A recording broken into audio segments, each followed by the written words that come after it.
Hey guys, welcome back to another vlog. Welcome to me finally decorating my front porch for fall. We're gonna do a couple other things in today's video. I'm currently winded. I should have started this before I climbed that ladder. I had to climb this ladder and get stuff out of the dark blue bin. It's really hard to point backwards. But there's another bin on top of it and I didn't want to take that down. I didn't want to fall. I didn't want to ask my husband for help. He hurt his ankle. Haven't talked about that. So he's been resting that and he probably would have been willing to help, but I wasn't gonna let him. So I'm getting started a little bit later than I had planned, but let me show you my front porch now and we're gonna decorate it together. Nothing fancy. I made a couple DIYs, sun's bright. My plan was like to come out and do this really quick and then just like, no big deal. But like I'm literally already sweating. So this happens to me every time. I always think it's gonna be quicker than it's going to be. All right, so here are the mums I bought.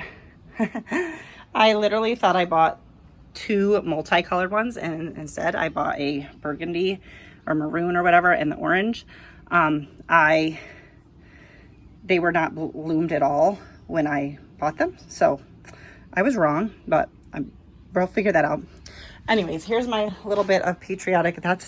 This was red, white, and blue. The blue is already faded. When I tell you my stuff on my porch fades fast, I mean it. We're gonna redo that wreath. I got a new doormat. We're gonna just do a few things, nothing crazy. Here's my flowers. These actually did really well, but I gave up on them a couple weeks ago. So, and then this is actually my mint plant that did not survive our absence for vacation, and I just emptied it into here. We'll empty this properly in a minute. And yeah, so there we go. I can already tell that I'm gonna be a sweaty mess. So we're going to use mostly things we already have. I did buy or make a couple things. These are some things for DIY. I still have to assemble everything out here. My doormat that I did pick up at Dollar Tree Plus for $5. And then instead of taking the tote down, I just reached in and threw out all of the stuff I thought I might want to use. So we're going to first take down the front porch stuff. Sweep it. It shouldn't be too bad. I think my husband said he did that not that long ago, but yeah, let's get to it.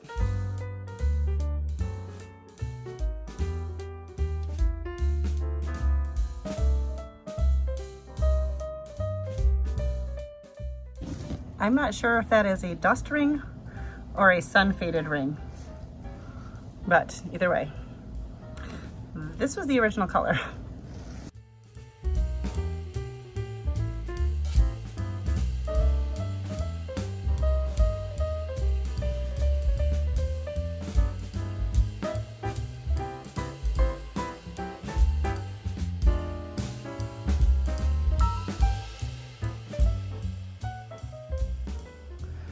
All right, I'm gonna start with the one thing I know I'm doing, which is I'm gonna layer this under the mat that I picked up.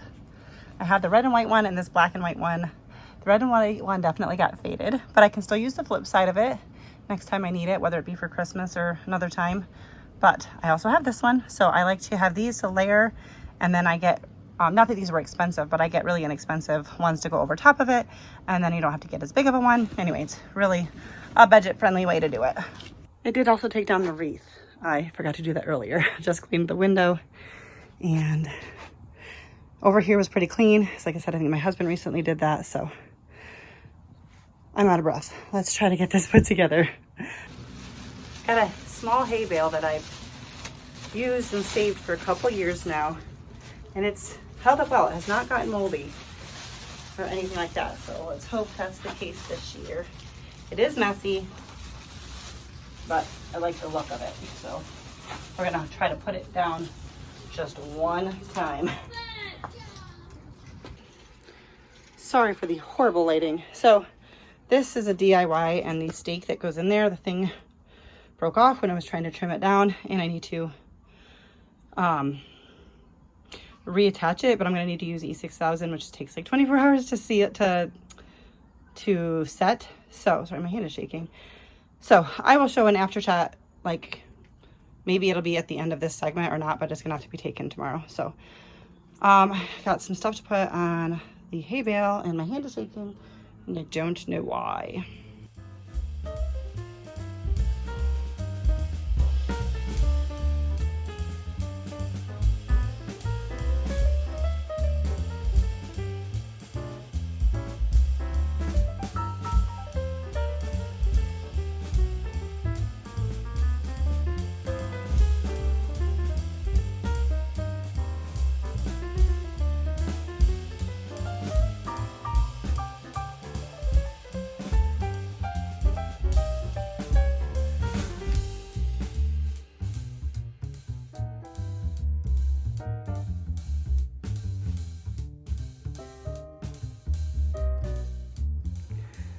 All right, so originally my plans were to put the bums in other pots, but I decided to leave them as is. This is it, not much and not finished. So I will throw in another shot here in just a second after I'm able to finish it tomorrow. I just put a couple, those are like some heavier pumpkins, but those there. And yeah, that's it. I do have to finish, I have to repair the thing that's going in there, and I'll put that up. It kind of matches my wreath color-wise. So I was happy with how that came out. And now I am hot and sweaty. I should have done this early in the day or now once the sun's like going down, because it's much cooler, but I seem to pick the worst timings for that. So I'm hoping the moms bloom really good. Anyways, that's it. Here is the finished product.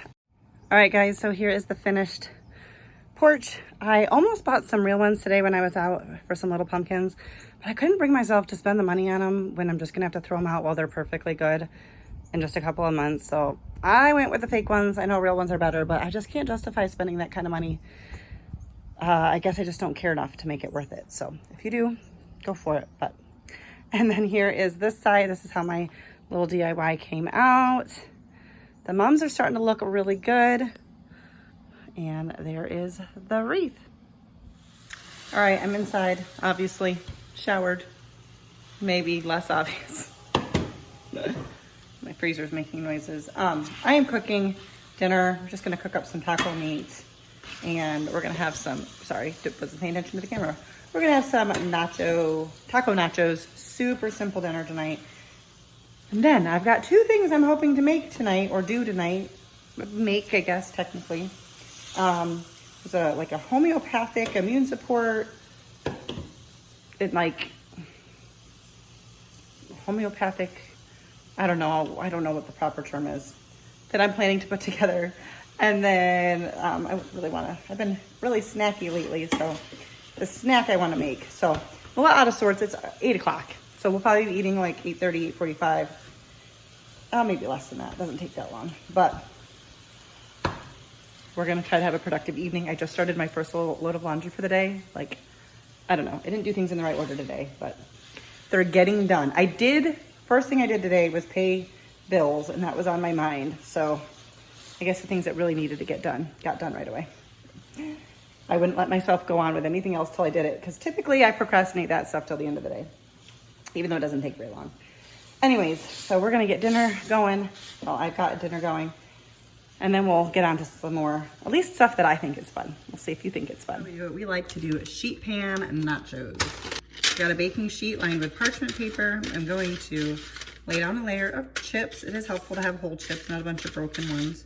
I'm gonna do white chips on one side and the blue corn on the other, because that really is my preference. And we have both, so. I mean, Jesse likes the blue corn too, but I'm gonna do some cheese right on the chips because I think it helps hold things together, and we'll put a little bit more in on top of the meat. But basically, anything you want, wow, whatever, ouch that off. Whatever you want to be warm, you put in first, and whatever you want cold, you put on afterwards. We do all sorts of nachos with leftovers, but we're just gonna do cheese, meat, and now we're gonna put on some more cheese. And then my husband did want some red onions on his side. I will put them not too close to the line because I really, really don't like raw onion. All right, I'm gonna put this in the oven at 400 degrees for like maybe 10 minutes, and then we'll top it with the cold stuff. All right, once it was done in the oven, topped it with some lettuce, tomato. My husband's got some taco sauce on his side and a dollop of sour cream, and we will just eat it right from here, which makes for awesome, easy cleanup. All right, guys. Full disclosure, I think it's 2 days later. That night after dinner, I didn't have as much energy as I was hoping, but I still have things I want to do, so I'm just tacking them into this video. I'm gonna make some Chex Mix. We're gonna do the basic with some adjustments, so I'll move through that pretty quickly, and then I want to share with you that little homeopathic thing that I'm working on, or that I want to work on. So neither one of these should take too long, but let's get to it. I'm following what I believe is the original Chex Mix recipe. I have a pumpkin spice one that I want to do. I'm not going to follow it the directions totally because it seems a little too sweet for me. But I'm hoping to do that at some point here in the future. I just don't have everything on hand for that. So I need 9 cups of cereal between rice Chex, corn Chex, and wheat Chex. I'm not gonna necessarily do 3 of each, but we're gonna go with whatever I've got. It's time for me to get some of the stuff out of my pantry. I probably should have not let all those crumbs get in there, but whatever. I do actually have another box of, I think, corn Chex, but I'm not gonna open them, and I'm putting in a little bit more here. I don't wanna pour in all of the powder at the bottom. So this is cool because this cleared out 3 boxes of cereal, and it came to just about the 9 cups. So I gotta clear up all that garbage, but we're gonna move along here. I'm using 1 cup of these. Oh, you know what? I forgot. This happened to me last time. I thought when I bought these that these were just those bagel, like the rye chips, but they're not. It's a whole snack mix. So I'm gonna actually do 2 cups of these instead of 1 cup of the bagel chips and 1 cup of pretzels. 1 cup. It says mixed nuts. I'm just doing peanuts. This stuff is good. It's all seasoned really well, but I do wish it was just the bagel chips or rye chips or whatever. All right, I got some of that cleaned up because I needed room. We're gonna add into 8 tablespoons of melted butter. I did unsalted. I don't know if that made sense or not, but I'm always looking for a chance to use the unsalted because I have it. So it says 2 tablespoons of Worcestershire sauce. I think that's actually gonna use this up.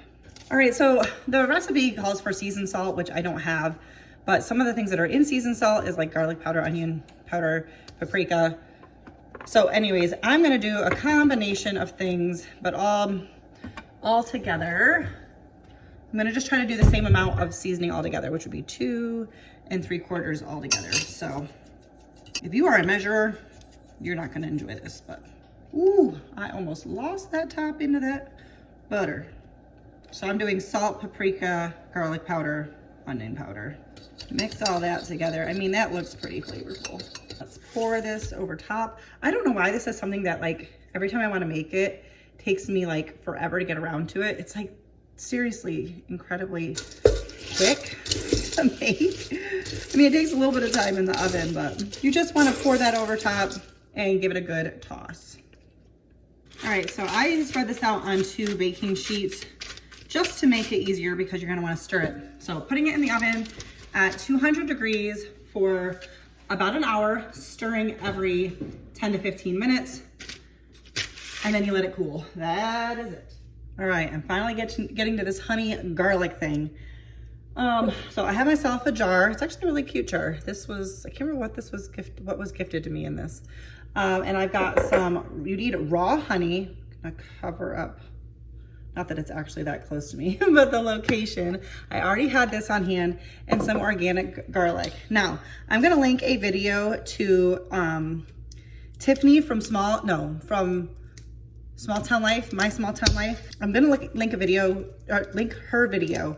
She described it well. If you're familiar at all with the benefits, health benefits of these kinds of things, you could easily, search that and find that. But what we're gonna do, and again, Tiffany explains the whole process, but essentially right now I'm just gonna put garlic and honey in a jar and let it sit, and then like takes, I think she said, right now I'm just getting the peels off, then we're gonna crush the garlic itself. I think it takes like a couple months to be ready, so I'm doing it now. We're fermenting the garlic, and with the raw honey, you have all of these great health benefits. It's good kind of as an immune support. It's also good, when you start to feel a little yucky coming on. And I love this kind of thing. I don't share a lot of this stuff on my channel. I don't even know if I have enough garlic, but the only place I could find organic garlic was Walmart, and at least by me, and they had one like 3-pack left. So we're gonna make this work. But I'm really into making your own kind of things. So anyways, this type of stuff is really fun to me. And my sister-in-law had mentioned it to me. She'd asked me if I had done it because she's into similar stuff. And I was like, I hadn't even heard that much about it. And then shortly after I saw Tiffany's video, I was like, all right, I'm doing this. And I already had the raw honey. That's important because there's different components that are in honey when it's raw. So this one, I'm gonna just cut off this bad spot. So if I remember correctly, she just kind of like split the garlic open. So that's what we're gonna do.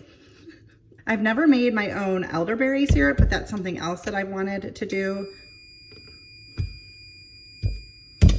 Chex mix is done. I've never made my own elderberry syrup, but I've bought it from people who do. This is along the same lines, I think, as far as, not the same benefits, but kind of like the same use. This is actually like the first time I've actually like peeled and crushed garlic with the knife method. Anyways, we're gonna get all of this and put this into our jar. All right, now we're going to cover with some honey. Tiffany used the back end of a wooden spoon, which was smart because you want to use wood. I think metal cancels out. I can't remember the chemical science behind it, but you don't want to use metal, and the end of the spoon is a little bit smaller. So probably could have just put the garlic in this jar, huh? And then I will clean up the jar, meaning I'll clean up the rim of the jar before I seal it.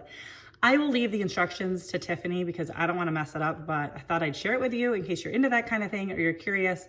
Check out her video for the instructions. Like there's a little bit of like shaking it, not shaking it, but moving it around, letting the air out. And then after a couple weeks, I think that dies down. You can just let it sit there.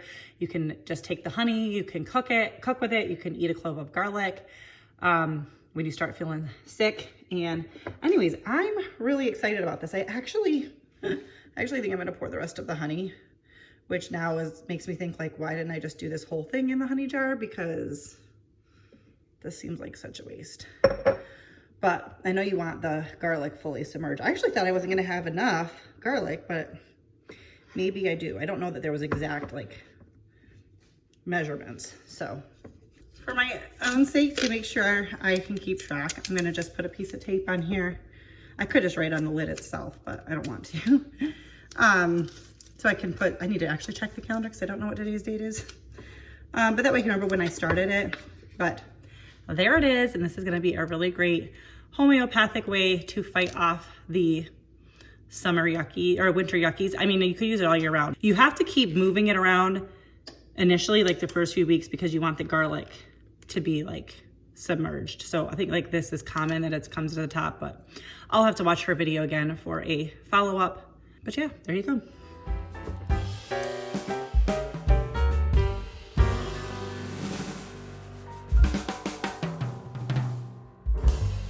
All right, so it took me like 3 days to finish a vlog. So that's gonna do it for today's video. If you liked it and would like to see more of this kind of thing, just kind of little different things that I'm doing, working on, give this video a thumbs up, subscribe if you're new, say hello in the comments. All of those interactions help me out so much. So I'd really appreciate it if you would comment, even if you're someone who doesn't normally comment or you don't know what to say, give it, like leave an emoji or something like that. But the amount of comments in the videos seem to actually help the algorithm quite a bit. So I would love to experiment with that and see if there's really truth to that, but I need your help to do that. So please help me out that way. Thank you guys so much for watching, and I will see you in the next one. Bye guys.